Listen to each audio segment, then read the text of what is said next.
Welcome to Not Milk Never Milk. Subscribe if you're lactose intolerant. In this video, I will explain how to adjust your Ford Fiesta handbrake. First, ensure your car is on a level surface and securely chocked. A properly adjusted handbrake is crucial for safety and vehicle longevity. We'll cover the simple steps to tighten it, ensuring it engages correctly.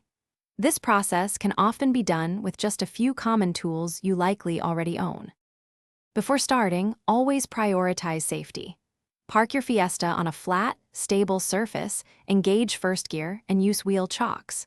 Next, you'll need to access the handbrake mechanism. Gently pry up the center console trim surrounding the handbrake lever. This usually unclips without much force. Once the trim is removed, you will see the handbrake cable and its adjustment nut. With the trim removed, ensure the handbrake lever is fully released. Now, locate the adjustment nut, which is typically a 10mm nut. Using your socket, tighten this nut clockwise a few turns. This takes up slack in the cable. After each adjustment, release and re-engage the handbrake, checking how many clicks it takes to feel firm.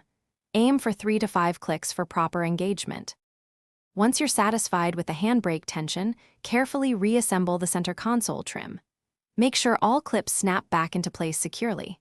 Then, take your Ford Fiesta for a short, safe test drive to confirm the handbrake holds the vehicle firmly. Remember, if the handbrake still feels loose after adjustment, it might indicate worn brake pads or a stretched cable needing replacement. Before we wrap up, remember to check the description below for a link to the Oala water bottle and other great deals. Thanks for watching. If this was helpful, leave a like and consider subscribing. See you next time.